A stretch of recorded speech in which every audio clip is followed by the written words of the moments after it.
Make sure I got my mic on. Hello, hello, hello, everyone. Today I'm going to demonstrate how to do a faceted heart. Hold on. I'm getting a message from my peoples.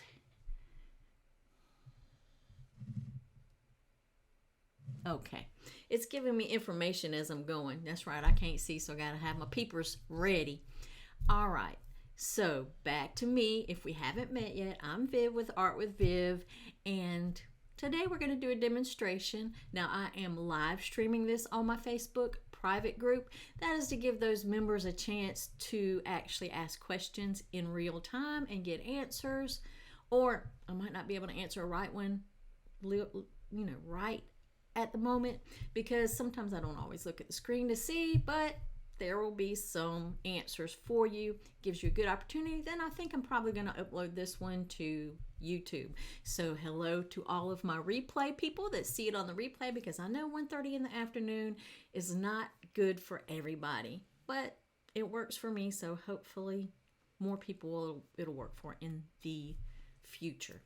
Okay, so now, has anybody had any kind of exciting thing happen to them lately? Let me tell you what I had happen. It was a little bit exciting, but not that exciting. Not in a good way. Many of you know I have a rescue pit bull, Mr. Darcy, named after Pride and Prejudice, the Mr. Darcy in Pride and Prejudice. Well, let me tell you, Mr. Darcy is a very reactive dog. Now, he don't weigh but 68 pounds. All of him is 68 pounds of American Pit Bull Terrier. He is a pit bull. I found him. He was all half starved to death. When I found him, somebody had thrown him away. He was still a puppy. He was nothing but bones and worms. I've had him for 3 years. Now he's 68 pounds. The other day, I take him outside. At night, I take him in the front yard, and I keep a leash on him because this dog is so wild and reactive. He will chase anything, and he hates all other dogs. He will fight any dog. I don't care how big or small the dog is. So I have him on my leash. I go out, I'm looking. There's nothing. It's just me and Darcy. All of a sudden, a white cat runs across our yard, and he's gone. Well, he's on my leash. I've got it in my hand. He pulls me down, drags me completely across the porch. The chairs come with me. It's just a big old loud crash. You think my husband came out to see what was going on? Nope. He didn't care. He's like, oh, I just thought you hit the door with your leash or something. I didn't know. So I'm on the ground. Y'all know I got arthritis in one hip, so I can't get up easy. I have to call him on the cell phone inside the house and tell him to come and get me up. And then I couldn't walk all day yesterday because it landed on my good hip, got a bad hip, and I couldn't walk for the whole day yesterday, so I was in a hot mess. But anyway, I had to call him to help get me up. We had to wrangle Mr. Darcy back up, and that was my excitement, and I hope I don't have any more for the rest of the week. But yeah, that was my excitement. But I love that dog, and it's funny because I'm a big girl, and he dragged me across that porch like I wasn't nothing but a sack of taters. He was gone after that cat. So I hope y'all do not have that kind of excitement in your life. So let's get to some artistic excitement and do some hearts that are faceted. I'm going to switch cameras up here now. All right, now we got the cameras all switched up, and I hope you can hear me. I don't know if you can or not. I'm trying to find myself on. I want to be able to see your comments, so I'm looking for myself. Here we go. Seen by one, probably me. Can I do this the long way? Uh-oh. Let me turn this off. All right, I see Patty. Patty is here, Panley. So, hey, Patty, if you're still here, let me go over what we did. This is one that I did, and it was inspired by a quilt pattern, sort of. And then I did one that was I took my ruler and I just did all kinds of shapes, just random shapes. I like both of them. Hey. See who is saying, hey, Patty. I like both of them, but I just like the organization of this one a little bit more. And what I wish I had done on this one was made it a pattern, like make this pink and then make all of these the same color, and I'm probably going to do that today, and then make all of these the same color, more like a quilt pattern, because that's what I based it on. And it's a little bit time consuming. These are not quick cards, but they're very meditative, and you can hardly mess them up. They're really easy, but they would make a cute little card for Valentine. So here's what I did. I found a sort of a quilt pattern. I don't think this is an actual quilt pattern that quilters use. One of Debbie, she is on here a lot, and she does quilting, and she sort of inspired me to start thinking about quilt patterns. And I just saw Patty said that her dogs got loose yesterday, and she had to chase them around the neighborhood. I bet that was funny, Patty. I'm not chasing my dog with my bad hip. He came back on his own. I did have to let leash go, and he came back on his own because when he heard me telling my husband I needed help, he came to see what was going on, so that was good. Anyway, back to this. Miss Debbie Cup, who is usually on here, but I don't know what, she has been really busy lately with some personal things. So she kind of inspired me to do a quilt pattern. So this is how I did it. I printed this sort of pattern out. And then the pattern is so dark I could see it from the back side. So I took my hot little pencil and I traced around the shapes and then turned it over and taped it down to my square, to my paper. And then I just traced over the shapes, and since I had already traced the back with the graphite just transfers right on. Let me show you what I mean. See, I've got the pencil marks on the back, so then when I turn it over and just retrace it on the front, those pencil marks will transfer onto your paper. Oh, you can barely see it, but let me make it a little bit darker and you'll be able to see it better. See, I've used this several times, so the graphite's almost gone, and then here, this one will be better. And then it'll just transfer. So I'm just kind of going through my steps. See, now you can see it. That one didn't transfer as well, but it'll transfer right on there, and that's how I got that.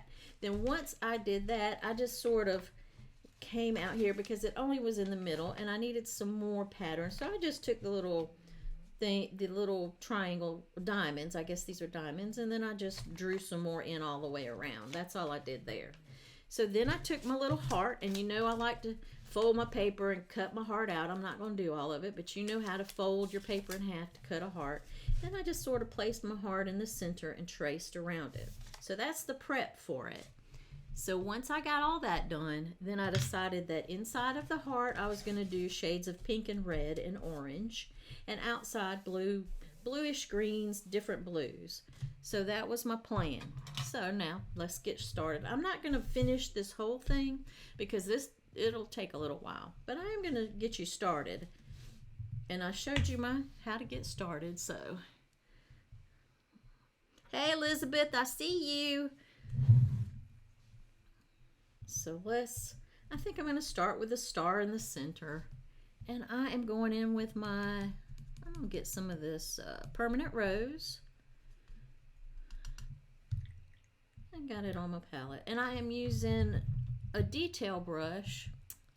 Let me switch. I don't want to use that detail brush because it's a little bit too small. I'm going to use now this is a Silver Black Velvet 3000 S series. These are a little bit expensive. You don't have to use these kinds of brushes. You can actually use the detail brush or whatever brush you have, and it's a size 2. But just know that when you see a size 2, they're not consistent from brand to brand. So if I have this in a size 2 Silver Black Velvet, if I had one of my Creative Mimic faux squirrel hair brushes, it wouldn't be the same size even though it would have a 2 on it, because those, for whatever reason, are not consistent. So I just thought I'd give you a little heads up. So now I am just going to go ahead and wet the inside of my star here in the center of my heart, my little quilt pattern.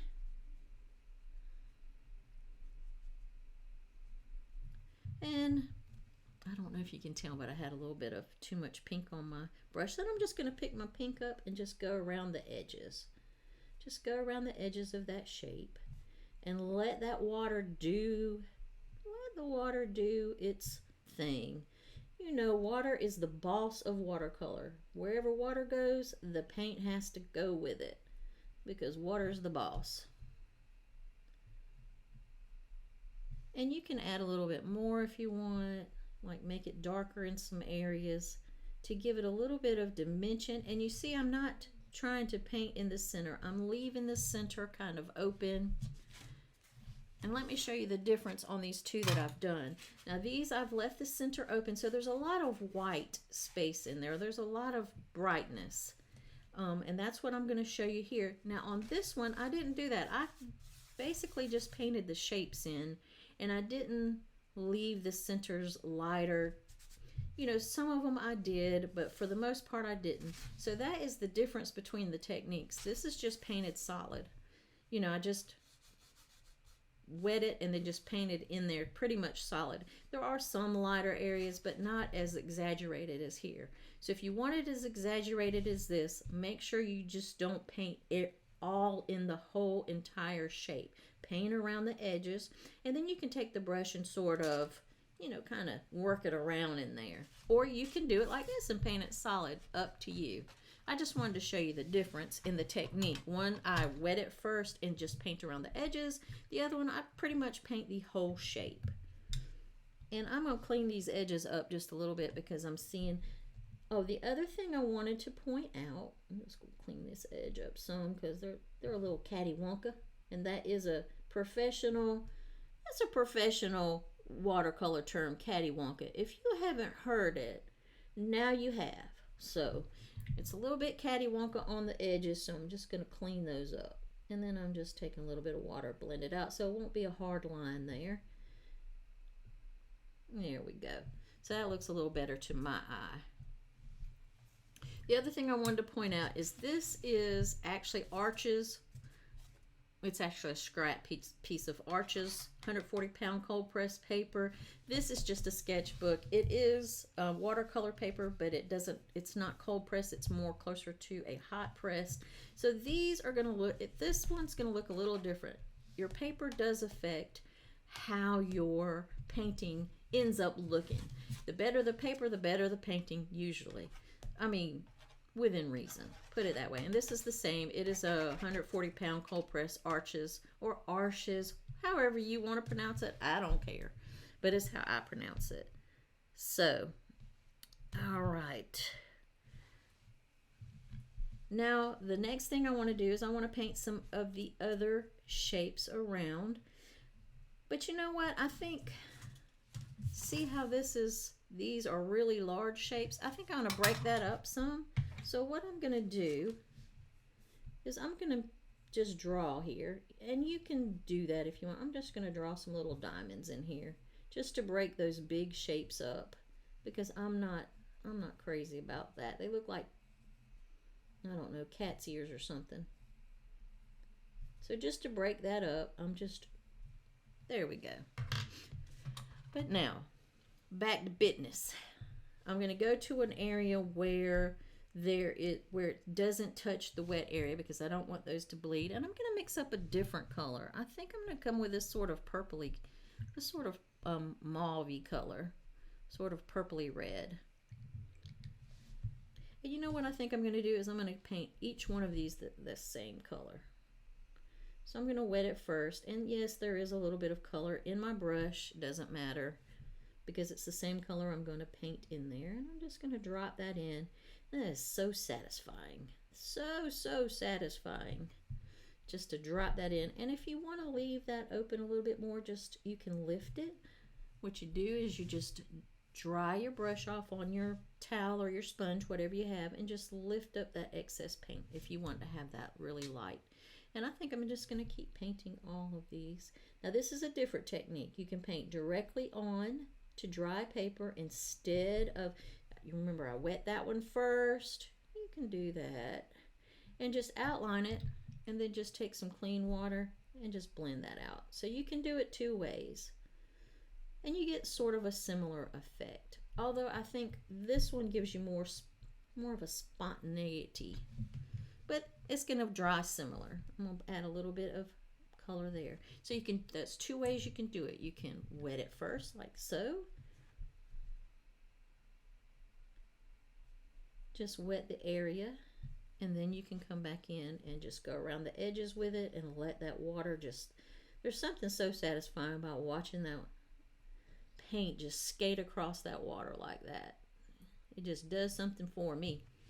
But this can be really meditative, or you can, instead of putting the water first, you can paint it straight onto dry around the edges. And then just take some clean water and blend that out so that there's not a hard edge. And if you need to, dry your brush just a little bit on your paper towel and lift up some in the center so you'll have that.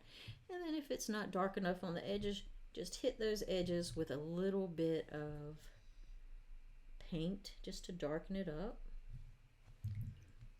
And I'm going to continue around on this, with this same color, because remember I said at the beginning I wish I had made this more of a pattern where I'd done the pink and then maybe do orange all in this one and then do all these the same color and make it look more like a pattern.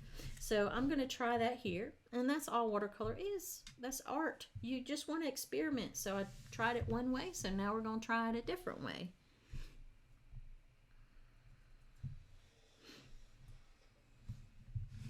And I'm going to continue with the wet on wet method. That's what this is called, when you wet it first and then take your juicy watercolor and put it on top of that wet water. Well, water's always wet, isn't it? Y'all, I kill myself sometimes. So we got some wet water here. And if any of y'all watch trials or stuff, that reminds me of, if you watch the Daryl Brooks crime, he kept asking the judge, was that lawful law, which I have no idea what that means, lawful law. I don't think the judge knew. I think it was just something he made up. So now we got wet water. And I'm turning this so that I don't have to reach across. So I don't have to reach across and smear my paintings I've already done. Wet on wet, and then we are just going to continue doing that. And again, inside the heart, I'm going to use more of the reds and the purples. On the outside of the heart, I'm going to use more blues and greens. That's actually called a complementary color scheme. Red and green are complements. Blue and orange are complements. So it's, well, it's not exactly a complementary, but it's complementary enough. It's actually called, what is it when you use two opposites? Gosh, is it a tetrad? Oh, it escapes me right now. I'm just going to add a little bit more into some of these corners and let that water disperse it. Here too, it looks a little pale right there.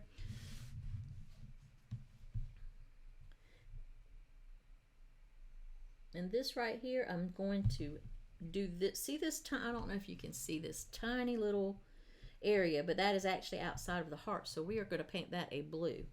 So we're just going to skip over here, wet this.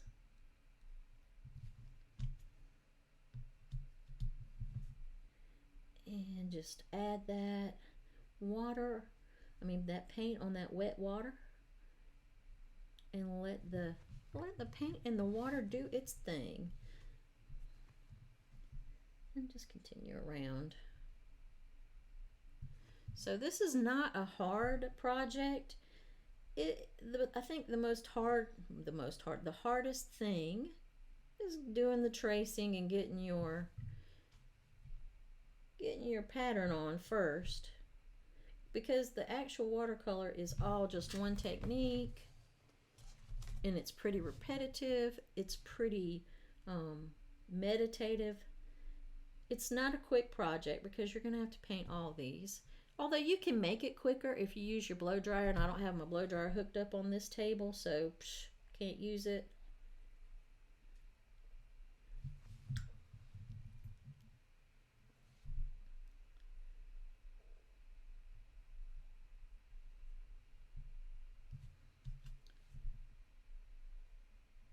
I think I'm going to like it better doing this as a pattern. What I mean by that is as all of these the same color. I like this, but I think this is going to make more sense when I get through it. This kind of looks jumbly. It's still pretty now. It's almost like stained glass, except for I didn't use black. What I used was this is what I used. I used this bleed proof, Dr. P.H. Martin's bleed proof white. That's what I used here. I tried my pen, my paint pen, but my paint pen kept skipping, and I didn't like the way it looked with all those skips in it. So I busted out my Dr.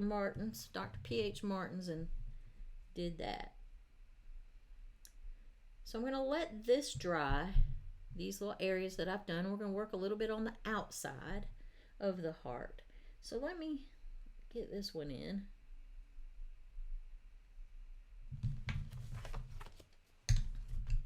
So now you're going to let that dry, because you don't want, all the other ones are going to be touching, except for these very outer ones, are going to be touching something that's wet. So just let that dry. If you have a blow dryer, you can blow dry it. Just to remember, when you use a blow dryer, sometimes it flattens the paint, it pushes the paint, so you don't have all these beautiful sort of spontaneous spots. It'll flatten it out and it won't be as pretty, but it'll still be pretty. I'm just not using my blow dryer because I don't have it hooked up at this table.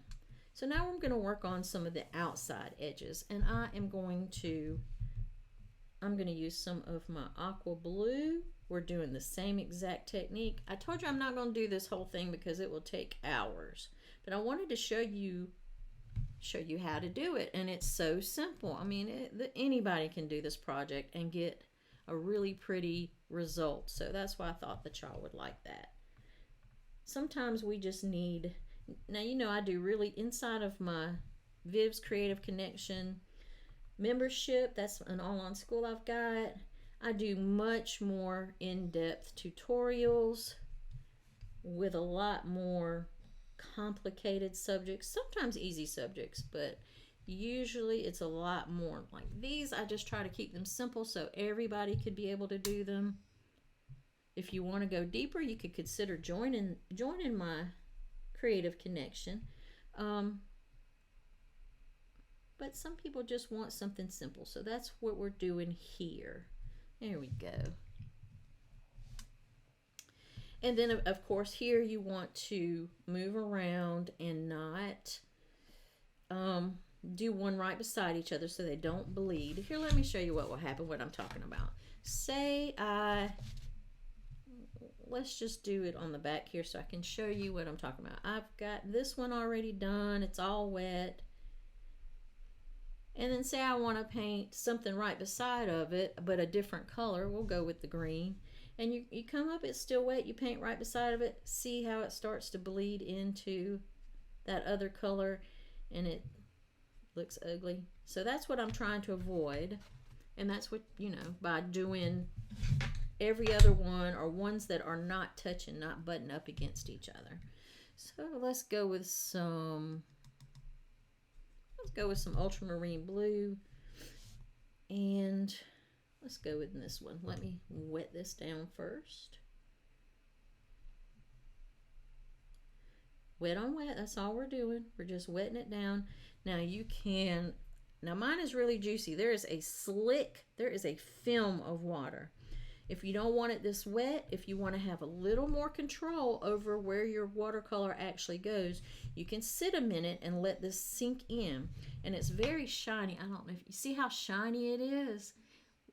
Once it starts getting velvety, it'll still be wet enough to do wet on wet, but you'll have better control over where the watercolor actually lands. I'm going to do mine all slick. Mine's still slick because there's something satisfying about that, just the way the watercolor rolls over it. But on the next one, I'm going to show you what it will look like if you let that water sink in before you apply the paint. You'll be able to control it a little bit more. It won't slide all across the paper like this one is.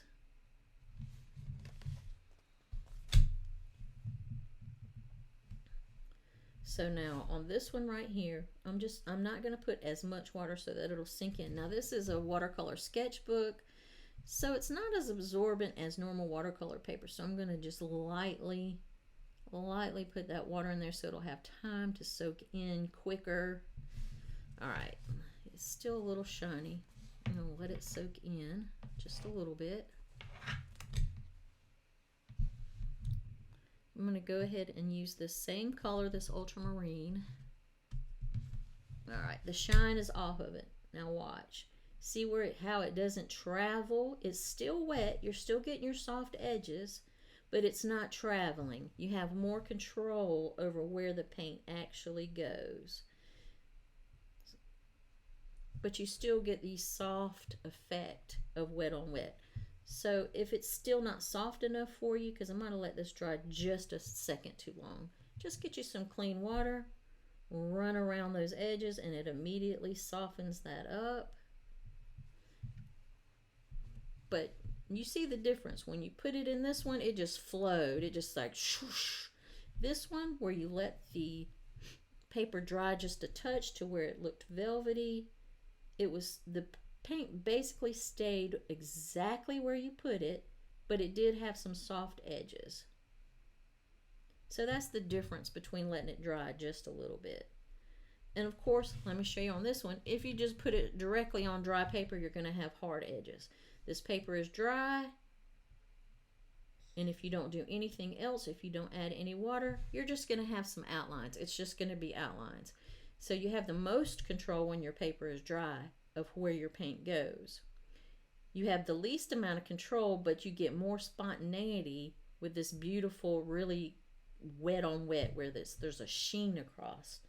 If you let it dry just a little bit, you'll get soft. You'll still can get the soft edges, but the watercolor stays more in the area that you put it in.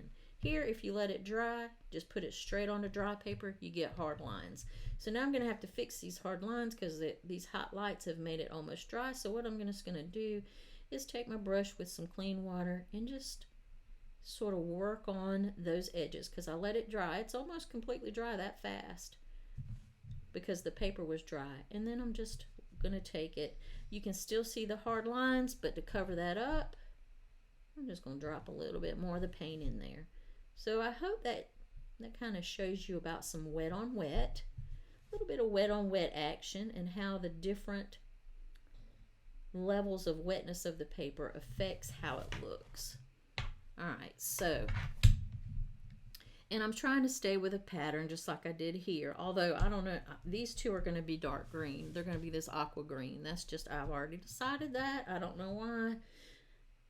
That's just how it's going to be. So we're going to do these aqua green or aqua blue, not sure what the actual color is. I have a chart for this, but I don't have it with me. I know it's some sort of aqua. I can't remember if it's green or blue.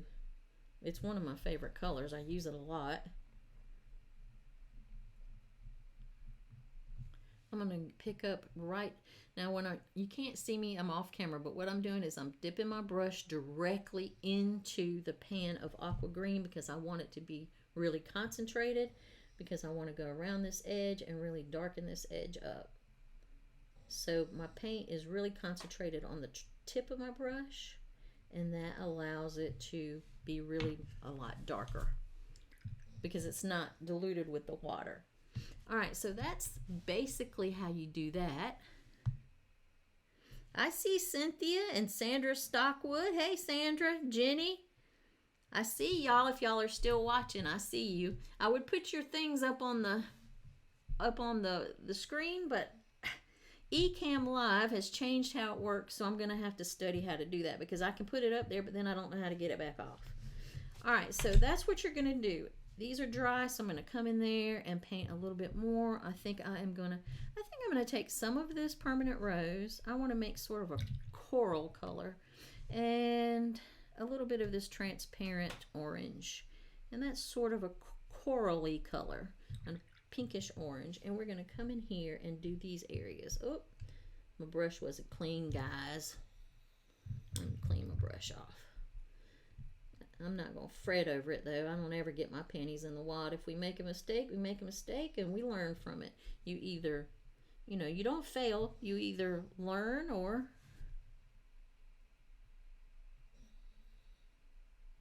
you succeed. So I'm going to put that in there. I'll do the same. We're just going to keep going around. My brush is a little dirty. and that's okay. It's not okay if you don't want mud, but for this project, it's okay. I wouldn't suggest it if you're doing a serious project where you really care about the thing. Don't put dirty water in there.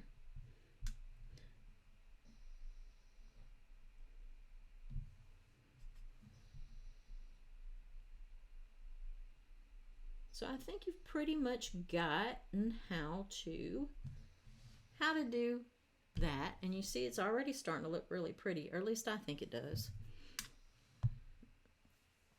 So what I did after let's pretend that I did all of that and it's all painted in, because I'm not going to spend 3 hours here doing that. This actually will take you about an hour. You can cut it down, maybe a little over an hour. You can cut the time down though with a blow dryer. I just, again, don't have mine hooked up. So once it's dry, we're going to pretend this one is dry. So once it's dry, what I did to make it look a little more like sort of a reverse stained glass is I put my Dr. P.H. Martin's on the lines. I tried it with my paint pen. I don't know if you can see this. I tried it in the center. Let's see, will it focus? Come on, focus. But the paint pen just sort of scrapes and it leaves big gaps, and it didn't look good to me. So I was like, well, let's do the P.H. Martin. So this is how I did the white area on this, the white lines. Another thing you could do, but it's going to be really time consuming if you wanted to do, you could use tape to tape these lines off, and that would leave you the white of the paper. I didn't want to do all that because I'm lazy, and I'm not fixing to spend that much time on this, so I didn't do it. So what I did is I got my little detail brush out, and this is a 0, and it's my golden maple detail brushes. I love these brushes for small work, and it's a 0. And I put a little bit of water in this so that it's thinned down. Sometimes it's a little thick straight out of the jar of the Dr. P.H. Martin's. And then I just followed the lines. And I was just really careful. Can you see what I'm doing? Yeah. I have to look up at the camera to see if you can see. And just follow the lines, and that gives it that sort of almost reversed stained glass. I call it reversed because normally stained glass has black lines. Now you can do black lines if you want to. It's up to you. It's your painting. You can use a pen, like a Micron, any waterproof pen, a Micron, a Sharpie, to do these lines to make it look more like stained glass. But I like the white. I wanted to keep it lighter and not put such heavy dark lines on it. So that's all you have to do the lines. And as you see, I did all of them. I did all the lines. So that is how I did all of that. And like this one, you can experiment with different patterns. This one I just took my ruler and just made a whole bunch of random patterns. You can do a quilt type pattern, which is what I did on this one. The only difference with a quilt, usually these blocks are all the same color. So that's what I was starting with this one. And when I finish it, I will post it here in the group so that you can see it in the Facebook group. And I am going to finish that today. I'm just not going to take up all of your time because I am very respectful of your time. Patty Finley, the P.H. Martin is not a gouache, but you can use gouache. Here, I got my peepers back on. But Patty, you can use gouache. Well, you quit this. All right. But you can use gouache. Let me switch it back so you can see what I'm holding out here. This is sort of, let's see, what does it say? I've never even read it. It is just called Dr. P.H. Martin's Bleed Proof White.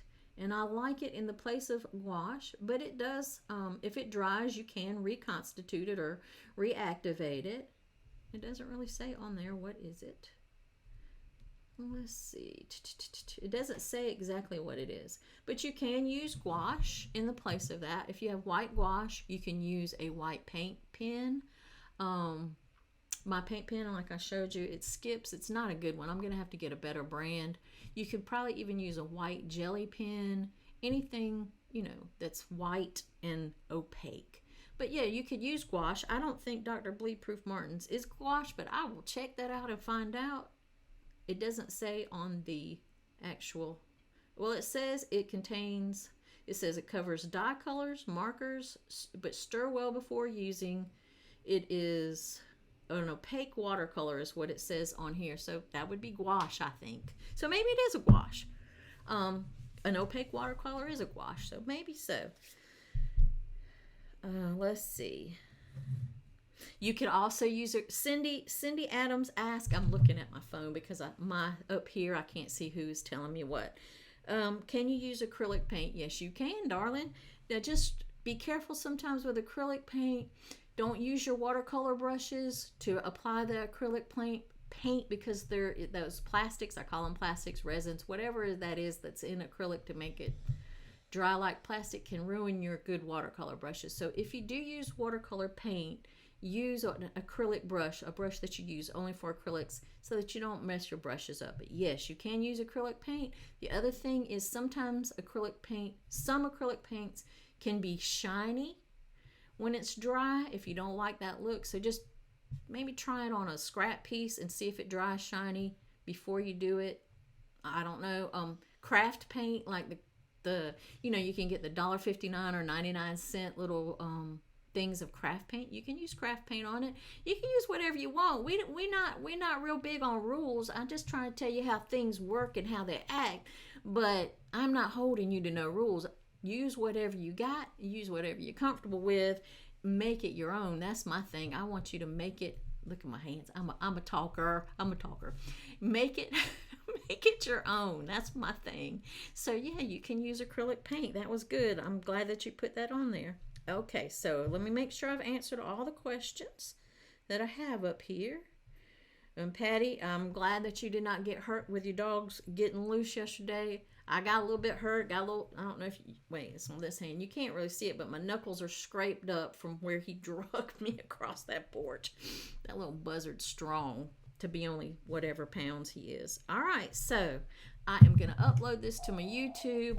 But again, the whole point of me doing it here live is so that my private members, they can ask questions real time, see things real time. So I will see y'all next Wednesday. Sorry, last Wednesday I had a doctor's appointment and I completely forgot to tell you. I was so nervous about it. Everything's fine, but I just forgot to tell you about it and I felt so bad. But next Wednesday I'll be here. Probably won't be Valentine's because it won't be a Valentine themed thing because I'm thinking it's going to be a floral themed because Valentine's is Tuesday and it'll be already over by next Wednesday. So I will see y'all next Wednesday. Thank y'all for coming. If you have any more questions and if I missed any, I'm going to go through all the comments and I will answer them. And y'all, happy painting.